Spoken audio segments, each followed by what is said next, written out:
Bueno, muy buenas, bienvenidos a todos a este nuevo episodio del Simbionte. Ya estáis viendo aquí por la pantallita dividida que es una entrega muy especial. Tenemos hoy una charla que seguro va a estar muy interesante con el Torres, guionista de cómics de todo tipo. Hay gente que todavía se cree que eres solamente un escritor de cómics de terror, pero es mentira. Eso lo sabemos ya desde hace mucho tiempo y eres un tipo súper versátil. Y que aunque parezca que no así a simple vista, tienes tu relación también con el cine. Así que el vínculo entre cine y cómic lo tenemos ahí un poco justificado y es de lo que queremos habbar. Como siempre, ya Ah, sabéis, estupendo, muchas gracias. un plan. Gracias por invitarme, por estar aquí. Me voy a poner un poquito en plan así influencer de micro al lado y demás. Así que para lo que haga falta.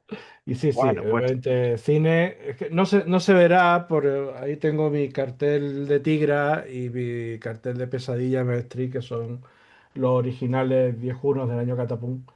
Oh. Así que estoy muy rodeado de cine siempre. esa era la primera pregunta con la que podríamos empezar. O sea, ¿qué tipo de cine ve el Torres? Bueno, como todo depende del estado de ánimo en el que te encuentres, ¿no? Hay etapas que te apetece, pues mira, tengo el cuerpo regular, solo quiero ver comedia y te sientas y yo qué sé, desde la típica comedia tontuna de los años 80, tipo La albóndiga en remojo, en el cual vas a encefalograma plano, o no hace mucho me dio por revisar a Buster Keaton y me lo estaba pasando como un indio porque digo, ostras, esto no es que sea moderno, tiene 100 años ya, pero es que es más que moderno, ¿no? Y tal, y obviamente, sí, el cine de terror siempre ha influido muchísimo en la manera en la que cuento las historias y las escribo. Tengo mis fetiches de directores, tengo mi Carpenter siempre estará ahí, ¿sabes? Y van saliendo pues mis pequeños fetiches cinematográficos y también, obviamente, las cosas que uno ve y se obliga un poco como a ver, diciendo, venga, esto no me gusta, pero hay que probarlo. A veces te lleva a agradables sorpresas y a veces sales más reforzado en tu idea de, "Joder, esto no era para mí o lo detesto profundamente, ¿no?" Pero, pero eso, así que Bueno, depende. yo no me resisto, yo no me resisto después de esta pequeña introducción que has hecho a entrar con lo que es cinematográfico, pero no lo es en tu biografía, y sabes que además me encanta, que es Sangre Bárbara, que es tu Conan.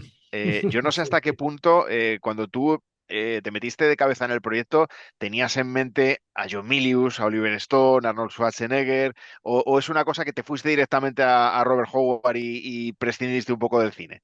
A ver, la idea iba dando vueltas desde el año 98. Creo que no ha habido un dibujante con el que haya colaborado, con el que no lo haya atormentado se me ha ocurrido una historia de Conan que obviamente no era así al principio, siempre pues, ha ido evolucionando y ha ido cambiando y demás. Pero ya cuando tenía la cosa con Joe Bocardo, de decir, bueno, pues vamos a hacerlo al final, venga, vamos a tirarnos al arroyo, ¿no? Entonces, pues, por cosa de Joe, ya era como, vale, voy a mantenerme fiel a Robert Howard, eso ya sí lo tenía muy claro, que quería mantenerme muy fiel, que obviamente es obra derivada, pero si esto es un homenaje a lo que me encanta de Conan, hay que ir a la fuente. También para esquivar temas de derecho. Esa es la explicación más prosaica. Pero digo, bueno, aún así quiero homenajear a todo lo que es Conan, pero no solo eso, sino a todos los que nos haya gustado Conan o todos los Conan que hemos visto. De hecho, hay algo, hasta alguna pequeña alusión ahí a la serie aquella de dibujitos de Conan el Bárbaro que aparecía en la tele. Pero claro, cuando eres chico y tal, tenía yo creo que 10 años cuando se estrenó la película de Conan, te vuela la cabeza. O puedes decir, ¿qué estás viendo, no? Creo que la primera que vi fue Conan en el cine, fue Conan el Destructor, pero el otro ya iba circulando. Y claro, iba aún así como que estoy viendo estos fantásticos, estos maravillosos. Y dice, es Conan, pero no es Conan, es Conan, pero no es Conan. Lo tenía ahí y digo, bueno, pues hay que homenajearlo, hay que homenajear y llevar por esta parte porque este Conan de John Milius realmente era Gengis Khan, la idea que tenía más en mente para hacer, pero había mucho Howard ahí, muy camuflado, pero había mucho Howard. Entonces había que homenajearlo en cierta forma. Pero Mm, la raíz del homenaje de todo siempre era lo primigenio, ¿no? Robert E. Howard. Es a lo mejor como Con- parecía lo que hiciste en Fantasmagoria, ¿no? Que también era un poco homenaje a la Hammer. ¿Qué relación tienes con el cine británico a nivel ya personal, Pues influencias y que demás? a ver, hay una cosa que quiero hacer, y la cosa que siempre me contengo muchísimo, pero cada vez es como, tengo que acabar haciéndola, tengo que acabar haciéndola. No sé si conocen una peli, bueno, la conoceréis seguro, se llama Pánico en el Transiberiano, que Sí, es una claro, claro. película más de la Hammer que de la Hammer, realmente. No solo porque trajeran a Christopher Lee y a Peter Cushing, ay, ¿cómo se llama este hombre? Eugenio, el director. Eugenio, para los nombres soy fatal, ¿eh? O sea, pero Eugenio Martín creo que era el director. No, ahora mismo no sé, pero vamos, había esta época estupendísima en la que en España se hacían coproducciones con países europeos y salían todas esas fantásticas películas, ¿no? Lo que luego se ha derivado en lo que es este fantaterror estupendo que teníamos y que se eliminó de un plumazo por yo qué sé. El, el asunto es que esa peli me dejó sin dormir. Cuando vi Pánico en entre Sevillano de crío con esta cosa al ojo me dejó sin dormir. A raíz de ahí, claro, ya te empieza, te asustas mucho, pero quieres saber más, ¿no? Y ya de ahí ya no ves a Drácula como una cosa así, una amalgama de Drácula, sino dices, no, Drácula, pero es que está el antiguo en blanco y negro y este que es a color, que es de tal, ya te fijas en los directores, te fijas en los actores, te fijas en un montón de cosas y ya empiezas a tirar de la cuerda. Entonces, de ahí hasta que un día dices, ostras, que soy fan de la Hammer. No, no es una cosa que decida uno, voy a empollarme. Dice, no, es que soy muy, muy fan de todo lo que sale. Hasta de Capitán Cronos, cazador de vampiros, ¿no? De estas películas más tardías. Una de mis pequeñas joyas que tengo ahí que me la trajo un amigo es un autógrafo de Caroline Munro. Entonces, surge toda esta cosa. Y cuando ya digo, bueno, quiero hacer una cosa victoriana y demás. Y tenía dos opciones. Una, o irme por el lado literario, o dos, voy a contar cosas que me molan y tiré de Fantasmagoría por una peli de la Hammer. De hecho, vamos, el protagonista es un socia de Peter Cushing. Así que está narrado en ese plan en blanco y negro. Tendría tenido que ser a color para hacer así más homenaje a la Hammer. Pero el blanco y negro le da ese también ese empaque de revista de terror, de creepy antigua, ¿no? Y demás, me lo pasé pipa con eso. De hecho, claro, ya esos socias de Peter Cushing se repiten en otros TV porque en el Puritano el malo es Peter Cushing también, ¿no? Cogido también de otra película esta creo que era de Amicus, ¿no? Que hacía de puritano loco que iba quemando gente, iba quemando brujas por el camino, por todos lados, ¿no? Iba los tíos a caballo, bruja, guay, la quemaban, ¿no? Y el malo era Peter Cushing y hacía de malo y de bueno como le daba la gana. Y digo, pues nada, también al saco, ¿no? Así que siempre están ahí rulando todos esos pequeños homenajes a películas que me han llegado mucho, como diciéndole al pequeño niño interior que no tengas miedo, puedes jugar con esto, de cierta manera.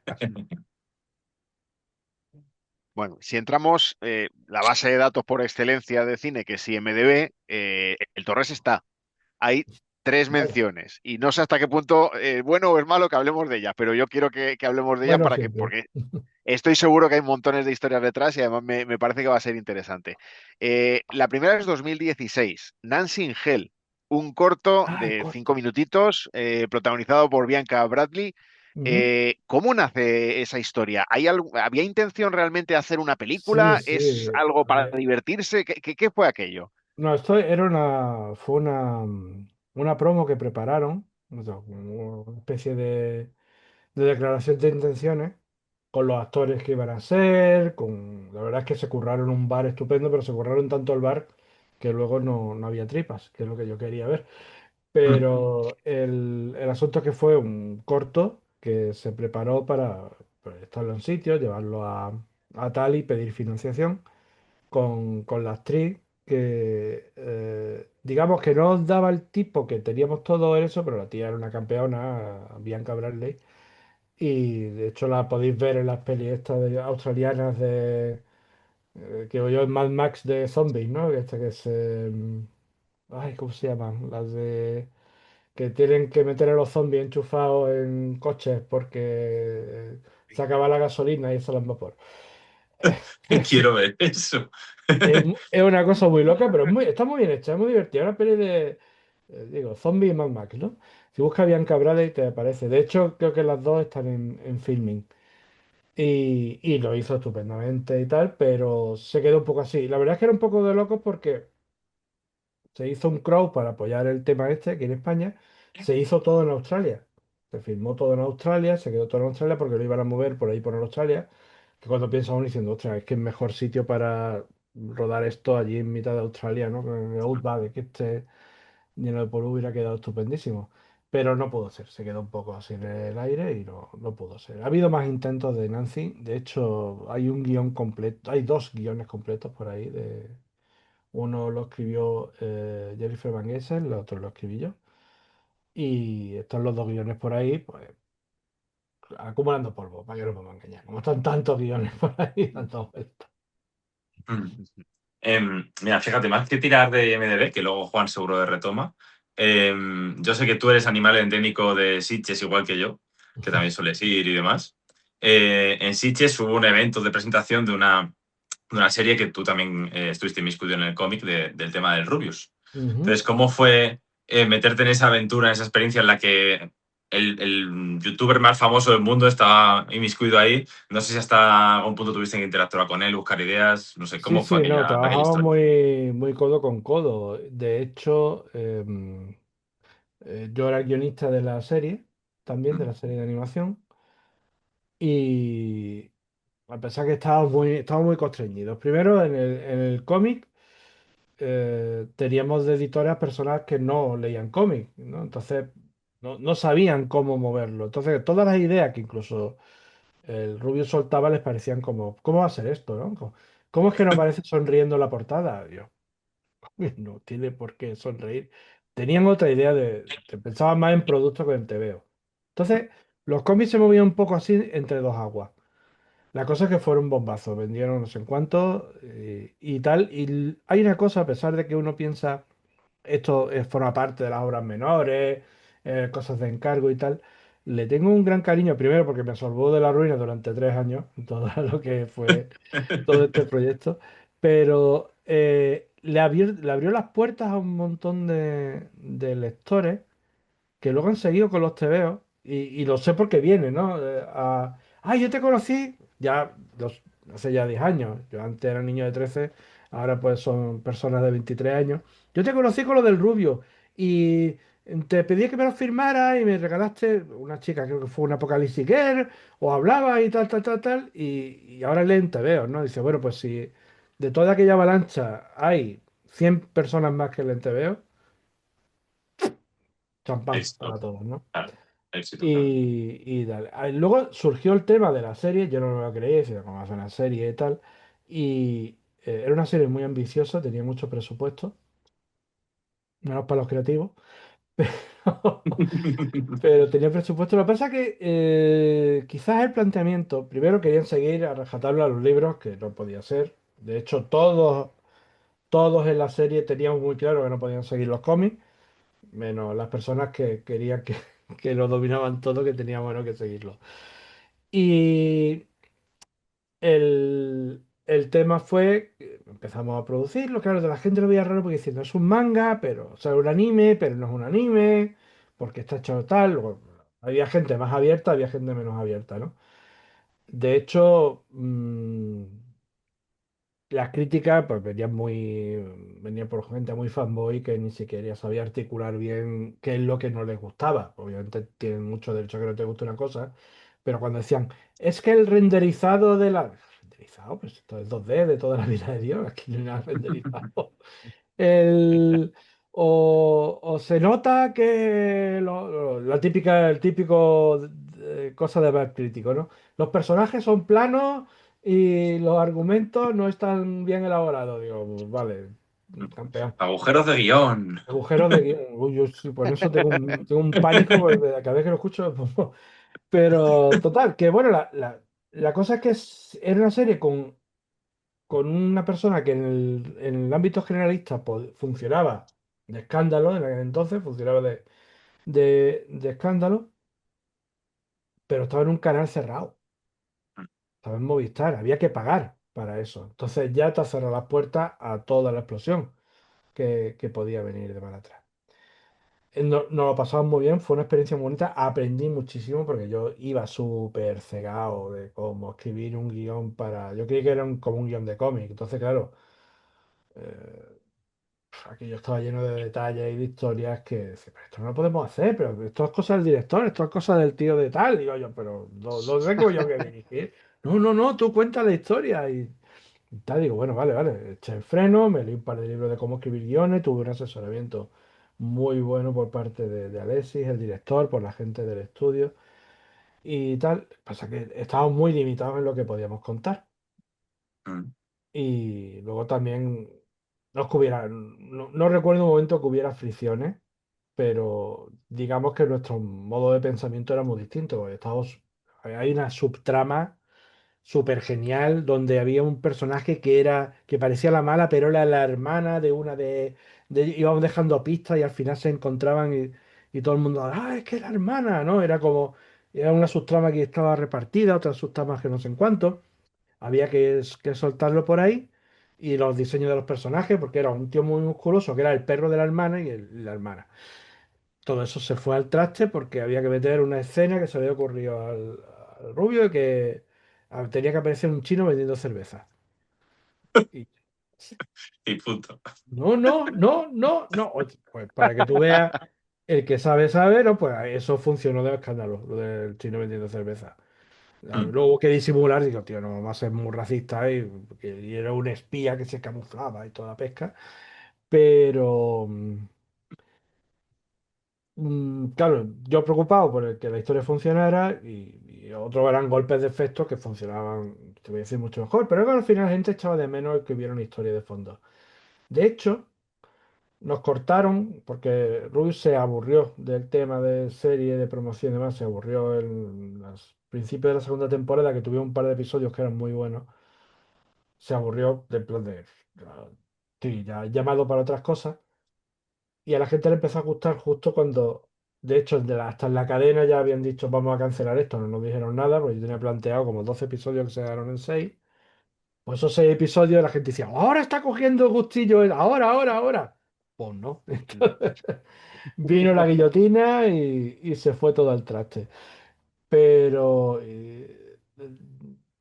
ya nos dejamos, no nos teníamos tan encima los estamentos que ponen dinero, que muchas veces ponen dinero y tienen una idea un poco, digamos, anticreativa, pues no pudimos desarrollar todas las ideas que teníamos, que aquello le estábamos dando un peso importante con muchos fondos y muchas cositas, y se quedó ahí en nada, 2 temporadas, una más corta que la otra y un montón de historias que no pudimos cerrar.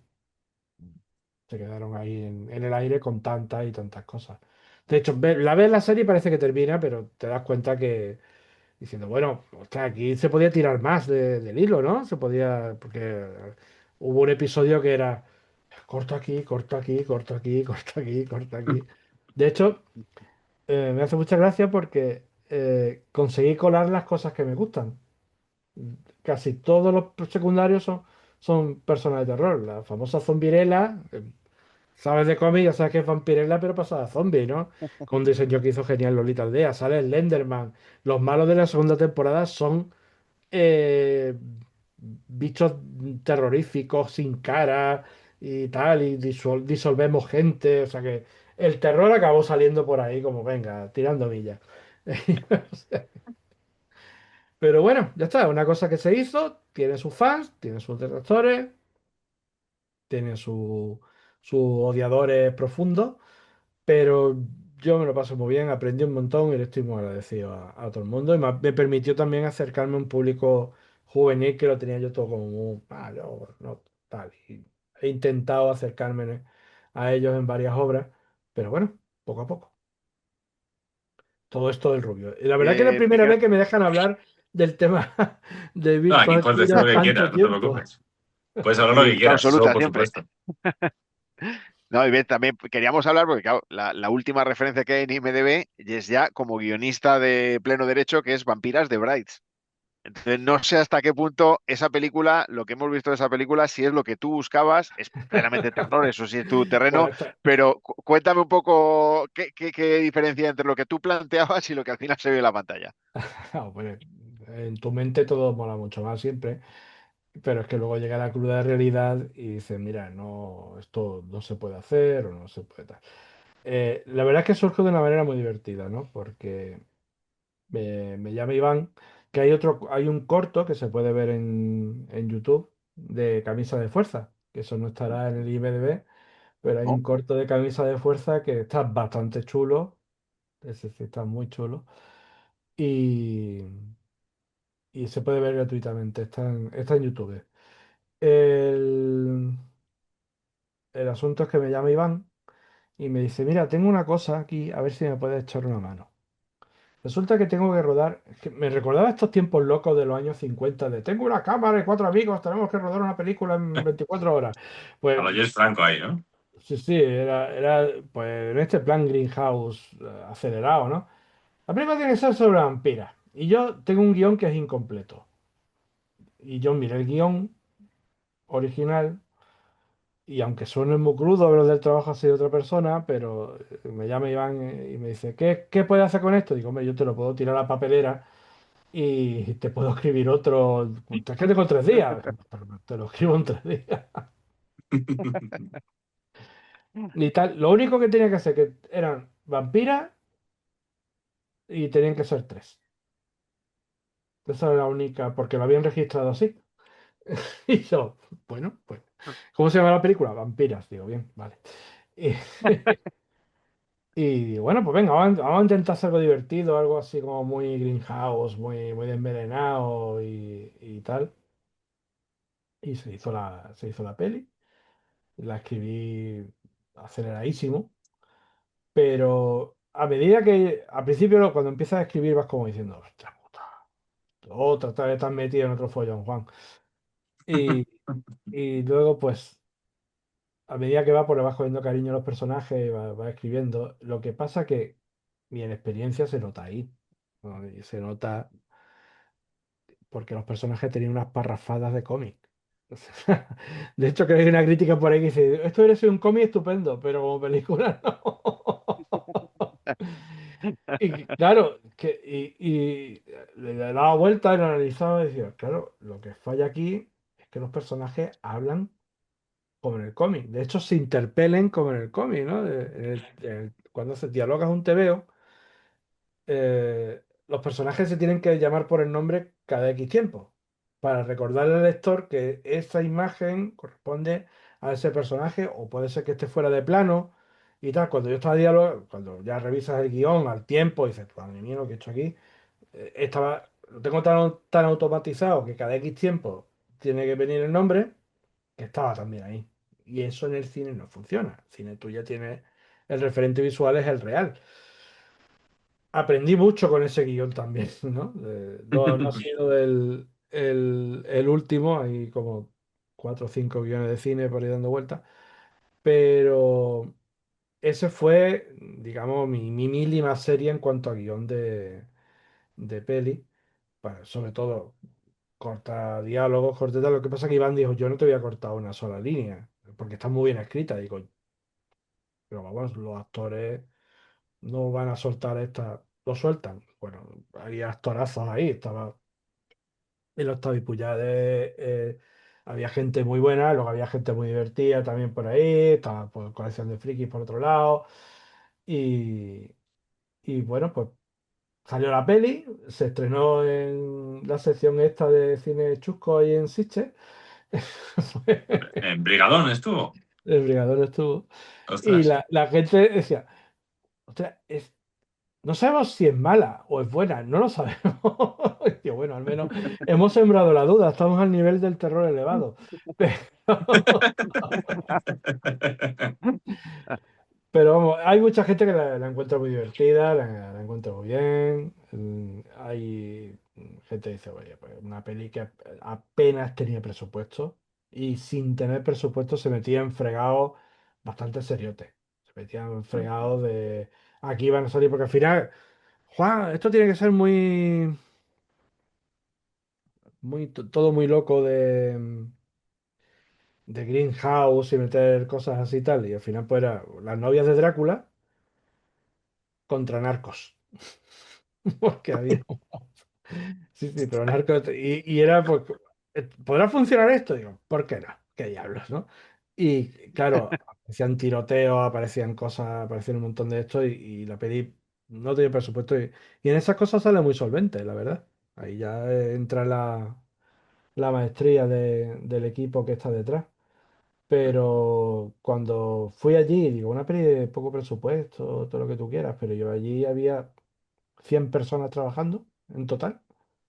Que uno piensa, una peli y tal, y te imaginas, pues, el tío con la cámara de Cinexin, ¿no? Y no te imaginas, pues, los actores que están. Porque a ti se te ocurrió meter un tiroteo y hay 20 tíos allí con armas falsas. El de la Guardia Civil que tiene que mirar los de las armas falsas, los de luz, los de tal. Veía todo el equipo técnico que estaban allí diciendo, me van a matar esta gente. Porque tal, no, ha llegado el guionista. Yo el día que fui allá, "Ay, perdón a todos, ¿no? Pero estuvo muy chulo, la verdad. Fue una experiencia muy bonita. No sé si se volverá a repetir o no, pero aprendes mucho en el tema cine. Luego ya he visto rodajes con mucho presupuesto, he visto rodajes con directores muy nombrados y demás, pero esa energía es la misma energía que tú ves en un rodaje con poco presupuesto, con mucho presupuesto, la energía es la misma. Depende mucho del director, depende mucho de cómo mantiene el ambiente de trabajo. Y si se mantiene un buen ambiente de trabajo, parece que todo el mundo fluye en una misma dirección. Y si ves que hay fricciones, ves que aquello se sostiene por principio de autoridad, ¿no? Porque este manda y tú obedeces. Ahí ya varían las cosas. Pero afortunadamente es más en las que se ve cómo fluye todo. Ya de capacidades técnicas y de si está mejor, peor, tira para ver, ahí ya no puedo yo comentar. Yo de cómics y lo que tú quieras, pero de cine soy espectador sobre todo. A ver, la he intentado buscar, pero en España no está disponible, salvo que la alquiles en... Hay dos plataformas que te dejan alquilar esto que te cuesta 3 euros, 4 euros. Entonces ya con lo que nos dices, a lo mejor nos aventuramos ahí a verla, quién sabe. Bueno, yo no sé si eres consciente de lo duro que fue para cualquier aficionado entonces del Torres el año 2016. Porque el año 2016, yo sé que desde tu lado fue duro, pero en 2016 se anuncian dos películas, El Bosque de los Suicidios y El Velo. Y ninguna de las dos es tu TVO, aunque en El Bosque de los Suicidios podemos hablar largo y tendido de si es tu TVO o no. Bueno, fue un momento de que uno ve las hostias venir por todos lados y no sé dónde vienen. El Bosque de los Suicidas sí estuvo opcionado para, para esto. IDV, IDW, lo sacó en Estados Unidos y nos llaman diciendo, lo hemos opcionado. Nunca vimos que abriera un duro de esa opción. Va, tela. No sé, se quedaría allí por lo que fuera, pero nunca vimos nada, ¿no? Pero se ha accionado y tal, y claro, lo decían con tanto entusiasmo que nosotros ya decíamos, bueno, pues ya está, ¿no? Ya hemos llegado por la puerta grande, todavía no teníamos ni idea de que el cine o se movía tan lento, se movía tan espantosamente mal. Y, ¿vale? Resulta que la productora se va al guano y la productora que estaba moviendo ese tema o perdieron el interés o lo que fuera, porque hay una cosa, y todos los que trabajan en el mundo cinematográfico creando cosas se ven relacionados. Lo he comentado muchas veces, dice, sí, es así. Cuando empieza un proyecto, sea cual sea, los productores no te sueltan, están todo el rato llamándote por teléfono por nimiedades, como para reforzar el vínculo, y venga, y venga, y venga, ¿no? Y te machacan hasta tal punto que tú estás deseando que te dejen en paz. ¿Vale? Como una sensación de, bueno, esto sale ya, una inmediatez y pregunta de ¿Tú, a quién te gustaría, pero sin límite, quién te gustaría que saliera en la... Yo qué sé. Lo único que quiero es que me pague. Pero yo qué sé, ¿no? Bueno, vale, tal. Entonces están ahí como muy, muy encima, muy encima. Y parece como una inminencia de que va a salir. Supongo que porque ellos creen que realmente va a salir. Y cuando no sale, hay un ghosting que, vamos, brutal. O sea, de la noche a la mañana desaparece. Y al principio, pues uno respira aliviado como, bien, puedo seguir con mi vida normal sin tener que estar hablando media hora de teléfono, porque al final cuando cuelgue dice, ¿de qué había hablado? Pues nada, como quien habla de un colega de bueno, que es más fuerte la cosa o la masa, ¿no? O sea, de tal. Pero cuando ocurre esto, llega el alivio y luego la inquietud. Cuando llega el ghosting, la inquietud. Entonces, por primera vez escribe, ¿qué? ¿Va todo bien? ¿Va todas las cosas bien? ¿Necesitáis algo de mi parte? O, ¿no? Como se corta la comunicación o llega una línea, ¿no? Estamos en ello, todo va sobre ruedas. ¿No? Al principio tú te quedas como tal, pero luego te das cuenta que es la dinámica habitual con la que se mueve.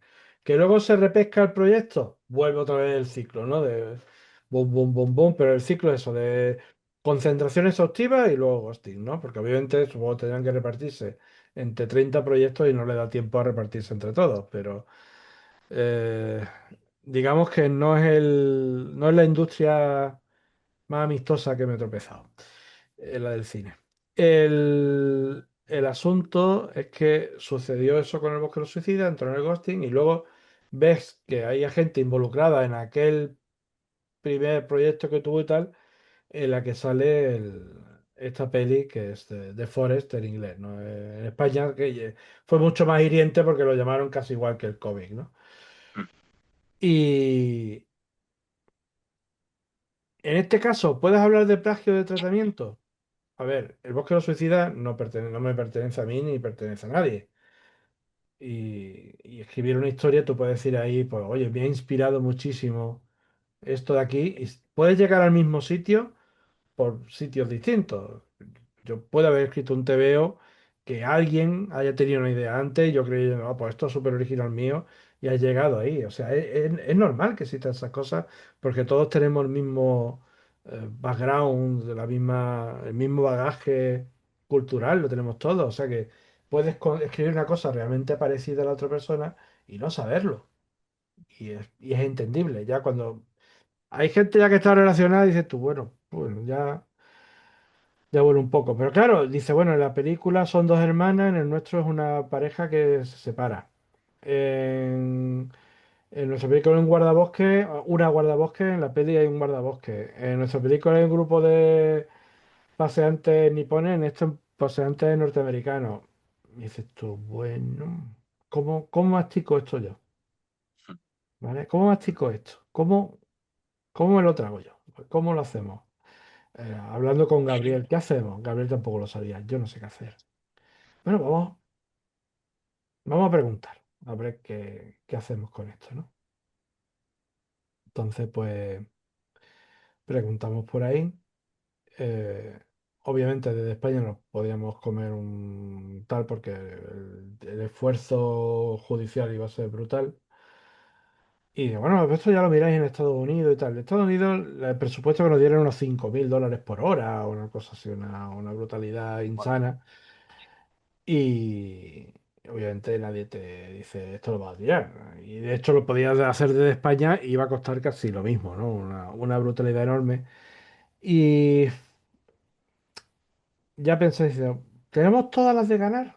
No es un personaje, no es un personaje de que digas tú, es que me han copiado la S de Superman. Es un tratamiento. Esto entra en un sitio muy farragoso. Si estuviéramos allí en Estados Unidos, obviamente hay gente que está súper especializada en estos ámbitos y lo pudiera haber llevado de otra forma. También han podido llegar al mismo sitio. Realmente estamos pensando nosotros que esto es que lo han copiado y resulta que a lo mejor han llegado al mismo sitio por otro lado. Es normal. Ya te entran las dudas por otro lado. Luego ves planos en la peli y dices, este plano es de mi TVO, ¿no? Pero claro, puede ser ocurrirte por otro lado. Entonces, ese es el papel que nos llevamos nosotros. Y luego pensamos, ¿os acordáis del caso del dibujante italiano este que hizo básicamente el diseño de ET? Creó el personaje el diseño de ET, solo que con colmillos, ¿no? Mm. Y este italiano tenía este personaje del marciano este, y cuando vio ET, el diseñador que hizo ET, es que dudo mucho de que fuera inspiración paralela, sino que se inspiró directamente en eso. Y este hombre se arruinó la vida luchando contra las grandes compañías de estadounidenses hasta tal punto que se quitó de en medio. Depresión, está luchando contra un gigante y se acabó quitando de en medio el hombre. Y no es el único caso. Ha pasado con dibujantes sudamericanos, ha pasado con artistas de todo el mundo, en el cual sus ideas pues son cogidas, trasladadas y no te dan ni las gracias ni el crédito. De hecho, ya lo vemos mucho en grandes compañías actuales tipo Marvel y demás, las que, claro, como es que nosotros creamos el personaje, pero hostia, luego le ponen un agradecimiento al final, los títulos de crédito. Y dices, tu madre mía. Está muy institucionalizado el robo. El robo de ideas o el tráfico de ideas, llámalo como sea. Tú puedes decir, las ideas que no pertenecen a nadie, pero hay cierto tipo de cosas, y no lo por mí, sino por un montón de gente, que ha visto que la industria cinematográfica, la estadounidense sobre todo, este tipo de práctica está institucionalizada. En la cual dice, si tú tienes las de ganar, vas a ir a por un abogado. Pero este tío que le copia una cosa de Zambia, pues no va a venir a por mí. Mexicanos estos que han hecho un cómic igual, pues no van a venir igual. O he cogido esto de aquí, esto de allá y paso de darte incluso las gracias, ¿no? O de tal, porque eso ya me hace, si te doy las gracias, ya estoy diciendo que esto es tuyo y voy a ir a por tu pescuezo. Entonces, cuando ponderas todo esto, piensas, ¿tú qué quieres hacer, Juan? ¿Quieres pelear por hacerte rico que te den dinero o quieres hacerte veo y estar tranquilico? Gabriel lo tenía muy caro. Yo quiero hacerte veo. Esto- yo también quiero hacerte veo. Yo no. Esto es una guerra que no. Ni teníamos viso de poderla ganar, ni estábamos muy motivados para hacerlo, porque uno también tiene dudas. Así que, catapum. Al mismo tiempo sale esta del velo, y ya dice, bueno, ya esto es ya la sal sobre la herida, ¿no? A ver qué pasa esto y tal, pero luego la del velo se llamaba igual, tenía un par de conceptos similares, pero vamos, era otra cosa completamente distinta y dice, bueno, bueno, pues ya está. Mm. No, no se parecen nada, no tienen nada, estupendo. Ahora, si llega a salir un personaje, se llama, yo qué sé, Christina Moon, y, y eso tal, le ha pasado algo mucho en su pueblo, de los fantasmas, y dices tú, bueno, ostras, esto ya huele un poco. Pero bueno. El asunto, yo ya estoy muy concienciado en que yo saco un TV o saco una idea y eso, o ha habido gente que ha llegado por otros sitios a esa misma idea, o lo ha visto y se le ha olvidado que lo ha visto y está ahí clavado, o sencillamente como tiene el poder monetario dice, pues esto me mola, me lo quedo. Mm. Y ven y me busca, Mm. porque lo tienen así. Pasó también con creamos la monja de Roman Ritual. Sí. Estaba ahí flipando con nuestra monja y tal, y pum, ¿no? Sale lo de J1 con la monja y tú, hostia, esta es nuestra monja. El cartel se parecía a la portada del cómic, además. Sí, sí, sí. Y yo, pero esta es nuestra monja, esto es nuestro. ¿Qué hacemos? Ay, pero fíjate, de la monja, además teníamos justo, era nuestra siguiente pregunta. Eh, pero ya se hayas dado apuntillado a eso, pero yo tenía la curiosidad de que fue, porque esta fue en 2018, por ahí, ¿no? Que lo teníamos anotado. Pero 2 años después, se anunció que eso, que con Paco Plaza y con Enrique Laviña, y como que iba a haber una adaptación de La Monja y demás. ¿En dónde De quedó Roman eso? Ritual. Eso se quedó. Como siempre, Eso, Roman Ritual, perdón. de hecho salió en Variety, parece que estaban muy motivados y demás. y al final, pues, lo conseguí la financiación. A ver, el terror en España, y lo he escuchado de directores bastante importantes, no, no consigue financiación. Mm. No, no tira. A mí me gusta mucho el terror. Aquí teníamos una gran industria de terror que hacía maravillas con cuatro duros, una serie de técnicos apabullantemente buenos que lo que los técnicos norteamericanos, franceses necesitaban un montón de dinero y recursos, llegaba ahí uno y decía, es que si colocaba una tira aquí con una bombilla y tal, y ya tenemos el efecto que estás buscando, ¿no? Y se ahorraban un montón de dinero. Hay gente que con muy pocos recursos hacían maravillas, ¿no? No solo técnicos, sino actores. Es lo que daba el tener una industria que funcionaba con poco dinero, pero con muchas ideas. Toda esta explosión. No sé si conocéis un documental que se llama Sesión Salvaje. Creo que se Sí, puede ver sí, en sí, sí, sí. Filmin. Sí, sí. Y es una maravilla explicando la industria que teníamos aquí. Una industria que retrasó, no sé si fue o Encuentro la tercera fase o ET o alguna. O sea, se estrenan Los Vingueros y llegaba el otro hit, que fue el hit aquel año, pero lo retrasaron porque se estrenaban Los Vingueros y la gente iba al cine a ver Los Vingueros. Tú dices tú, una comedia española va a paralizar todo el de este porque no lo hemos visto. Yo creo que lo último que hemos visto parecido ha sido con la última de Torrente, ¿no? Pero había una industria muy potente que funcionaba muy bien haciendo coproducciones, que con cuatro cosas hacían cosas muy interesantes. La otra vez estaba viendo una película de Paul Naschy, una de estas derivadas de su hombre lobo emblemático, ¿no? De Valdemar Daninsky Mm. y tal. Se llama La Bestia y la Espada Mágica, que no sé si la habéis visto. Pues La Bestia y la Espada No, yo esa no. Mágica es el hombre lobo de toda, que conocemos de toda la vida, que se va a Japón por circunstancias, ¿vale? Pero Japón feudal, porque nada más era un Valdemar Daninsky de la época, ¿no? Se va a Japón feudal con samuráis, con actores de los dramas de samuráis de la época y tal. Y yo estaba viendo una peli de samuráis con el hombre lobo español por antonomasia y dije, "Joder, esto es genial. Porque estaba rodada allí, o sea, estaba allí con los actores de allí y con Paul Nash allí haciendo sus cosas de hombre lobo y dices, esto está estupendísimo.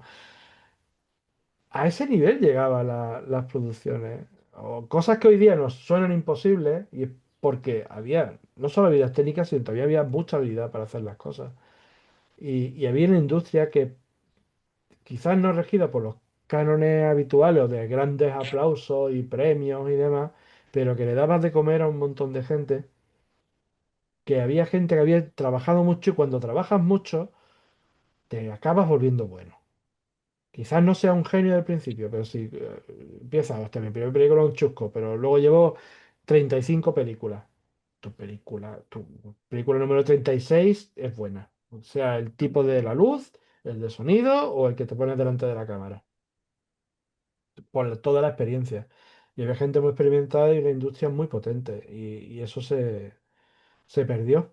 Se perdió. Porque se decidió apostar por otro tipo de cine y otro tipo de evento cultural que daba mucho más palmarés, daba mucho más aplausos y entró una dinámica de subvenciones y de alicientes que hace que todo se mueva en la misma dirección. Mm. Lo terrible es que lo estamos viendo en el cómic ahora. O sea, esa misma dinámica que vivió el cine, ahora la estamos viendo en el TVO y Ojo, ¿eh? O sea, no estáis sé, viviendo el equivalente a lo que fue la ley Miró. Sin una ley exactamente. como tal, pero en una tendencia de mercado, ¿no? Exactamente. Y no es que el mercado exija, que por una parte el mercado obviamente se va a hartar de unas cosas, pero yo creo que el mercado siempre tiene un hueco para todos, ¿no? Y hay lectores que disfrutan con todo y hay lectores para todo. Hay lectores, a mí no me gusta el terror, pero me encanta el drama juvenil. Hay un TVO para ti, ¿no? El asunto es cuando dicen, pero a este drama juvenil le vamos a dar X subvenciones y claro, el tío que hace TV dice, o, o hago un drama juvenil que me lo van a subvencionar y me lo voy a poder vender después, o voy a estar aquí haciendo mis ninjas atómicos con doble espada y voy a pasar más hambre que la camacuca. Así que bueno, pues nada, a drama, ¿no? Y eso es lo que ocurre, no es tampoco porque hay una sensación malvada y vamos a hacer esto y vamos a hacer lo otro y nos vamos a cargar esto otro. Sencillamente, primero, unos porque tienen que comer, otros porque se promocionan cierto tipo de cosas culturales. Lo malo es que siempre se hace, nunca se hace ponderadamente, se hace como diciendo, vamos a conservar lo que tenemos y expandirlo, sino necesitamos esto otro, ¡boom! Te acabas cargando lo que ya había. Y pasa una y otra vez, y no solo en los cómics, pasa en un montón de cosas.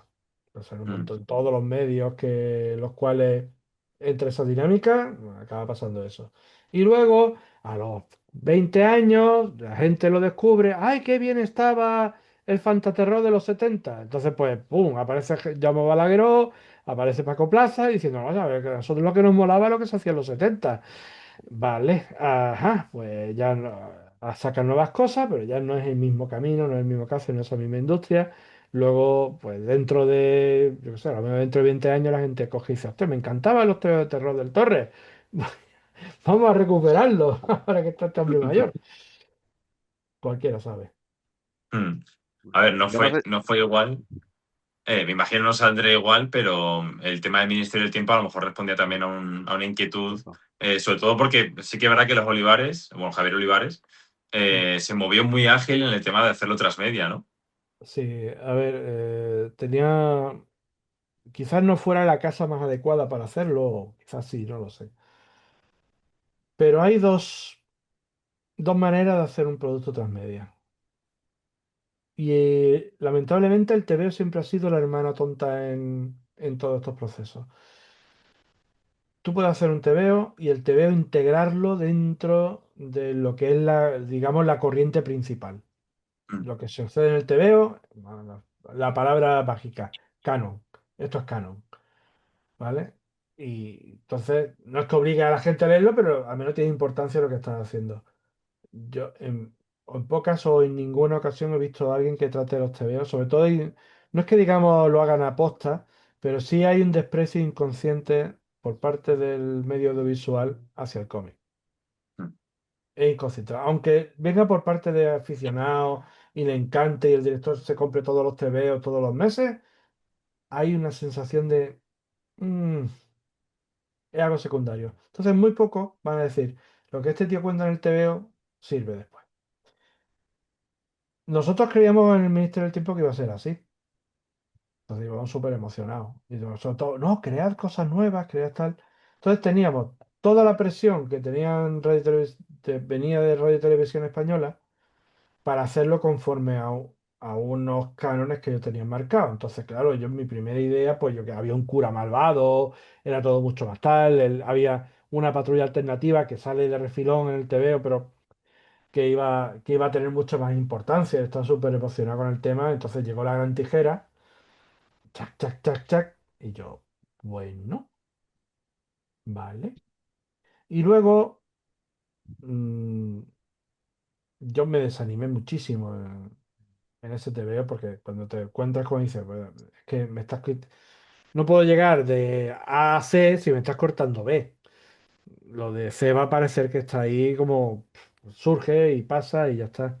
Me desanimé mucho, mucho, mucho. Y luego también había personas dentro del círculo que estaban ahí creativos que eran auténticos vampiros de todo. Vamos, le faltó sacar sangre. Pero tenías una idea, es mía. Y la presentaba como suya. De no sé qué, pum, ¿no? Y te quedas tú como, ¿qué? De hecho, el segundo, el título que salió, el segundo, porque yo ya me desvinculé, era mi working title. buah, Y sale con ese título. Y yo me desvinculé por entero. Jaime se quedó, pero la base de la idea, de la historia de lo que ocurría, del plot y demás, era lo que yo quería escribir para el segundo. Y había una cosa de un tercero. Luego ya creo que solo salieron dos. Pero yo tenía puesto un listado como de capítulos que quería hacer. Y si es que vamos a hacer una temporada, pero la vamos a hacer en cómic. Y para no presionar mucho la escritura de lo otro, lo vamos a derivar en esas otras patrullas que íbamos a ir desarrollando, que le daba como, no hay solo una, hay un montón. Entonces, pues claro, van saliendo personajes, los secundarios tenían mucho más peso, porque no caía y así no interferíamos en la serie. Pero bueno, se quedó aquello en el traste. No ha sido la mejor experiencia en la cual he trabajado, pero por mucho. Y no, no por Imagino. Olivares, ¿vale? Es una persona muy agradable con la cual estar y tal, es lo que tenía. Al final, la libertad creo que también es un factor, claro, porque al final tú en el cómic haces, no voy a decir que haces lo que te dé la gana, pero pues, lógicamente trabajas también en equipo. Pero es verdad que tienes mucha libertad y eso, por ejemplo, nos lleva a una cosa que yo quería tocar, porque aquí en el Simbionte hablamos de cine, cómic y televisión, pero voy a meter música. ¿Qué hace Montserrat Caballé de mala en un TVO de En Bribones? un Cuéntanos bribón. esa historia.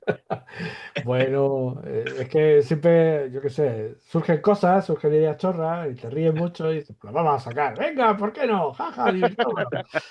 Sobre todo bribones, bribones y tal. Bribones es mi válvula de escape, ¿no? Son como ya un montón de tomos que hay por ahí sueltos y es como... Se me ocurre una idea chorra de sacar a He-Man. Vamos a sacar a He-Man. ¿Por qué no, no? Esto es parodia, se puede hacer todo. Lo que pasa es que no es una parodia al uso, porque es una parodia que se presenta como un tebeo serio. Está contada como si fuera un tebeo de aventura serio y una cosa seria, pero a fin de cuentas es una parodia. Mm.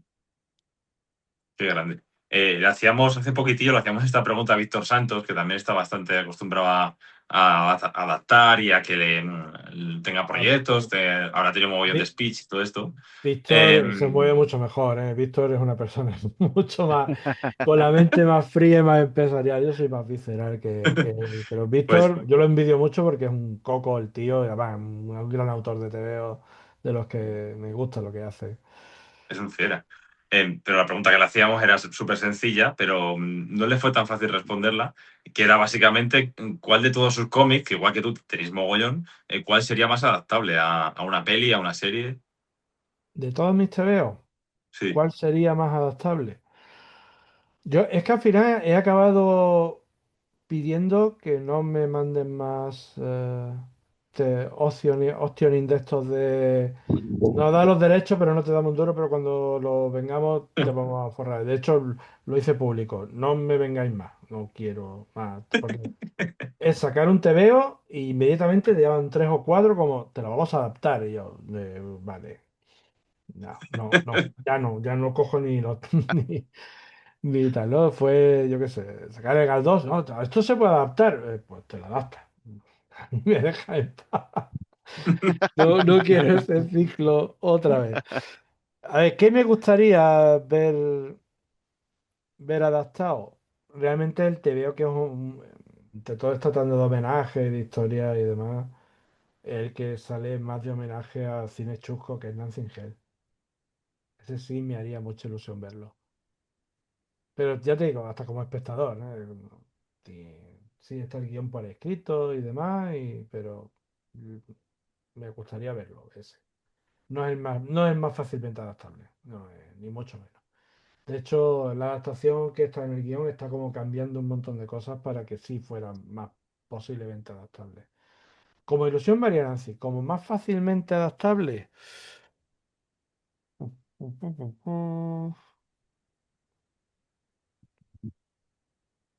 Pues no sé decirte, la verdad. Pues Es que son no es todos. fácil, no es fácil. No, es que son todos una. Digo, este parece más fácil. Hostia, no, aquí aparecen bichos, aquí aparecen cosas. Aquí esto es un follón. Si te digo la verdad, quizás el puritano. Mm, El puritano es un entorno más cerrado, hay pocos actores, hay pocos elementos, mm. hay una cabra que habla, hay mucho homenaje también, porque de hecho la chica se llama como el director de La Bruja. Y aparece una cabra que digo, la cabra me ha encantado. Eso es uno de los casos que tendrías que hablar con él y decir, mira, esto me ha inspirado en lo tuyo, ¿eh? Vale que no es igual, pero me ha inspirado porque fue una cosa que me gustó mucho. Pero como más fácilmente adaptable sería el puritano, quizás camisa de fuerza, que ya hemos probado que se puede adaptar muy bien, tan corto por ahí. Ya sabéis, buscas camisa de fuerza en YouTube y ahí, Lo y veremos, ahí. lo veremos. Pero es fácilmente adaptable camisa de fuerza. ¿Que lo quiera ver adaptado? Ya verá un poco. Yo ya del cine no me creo nada. ¿Para qué no? Lógico. Bueno, pues yo creo que Solo hemos que hecho un esto, recorrido sí, sí, que esto es una cosa que muy, el muy, muy cine es la interesante industria, ¿eh? Mm. Yo del cine sigo Sí, sí, sí, siendo en serio, en devoto serio. Claro. aficionado No, no, no, sí, eso queda claro desde y el principio. O lo sea, paso pipa con el cine, pero la industria no está hecha para mí. Mm. pues lo dicho, yo creo que hemos hecho un repaso muy interesante por todo lo que tiene que ver el cómic del Torres con el cine y con la televisión. Aunque tú no quieras, pues yo espero que sigan saliendo TVOs que puedan tener su relación con esto, con este mundillo audiovisual y que tengamos la suerte de ver una adaptación directa de uno de tus TVOs, que eso sería, vamos, yo creo que para los que te leemos de hace tantos años sería la leche. Así que, bueno, no te voy a desear suerte en eso porque sería meterte en más marrones, pero nos encantaría verlo como Yo espectadores. mientras me sigáis leyendo los tebeos, ya con eso estoy súper feliz. Y sigo Pues ahí, diciendo ahí tebeo, parece seguiremos, que eso Eso desde le cuenta luego. con rebaso ello. la seriedad. Tengo que empezar a decir novela gráfica y poner la voz así como más grave. Pero Dejarte son más barba tebeos. como Alan Moore. Una cosa así como mucho más tal y hablar Y de que a narrativa. la Murcia le has sacado, ten cuidado, que todo se pega. Realmente no voy a decir lo de vidas paralelas, pero cuando te gustan mucho los cómics y ves lo del mundo audiovisual, entiendes a Alan Moore, pero muchísimo. Cuando ves cuando dices, es que te entiendo mucho, I feel you, bro, ¿no? Porque lo entiendes mucho. Y que pues, oye, un Pues placer. yo creo que lo podemos dejar de aquí, ¿no? Ha sido un Perfecto. enorme placer, de verdad, tenerte aquí en el simbionte. Nos seguimos viendo en los tebeos, que es lo más importante, y ya sabes que esta es tu casa para lo que quieras. Muchísimas Exacto. gracias, lo he pasado muy bien. Gracias por soportarme.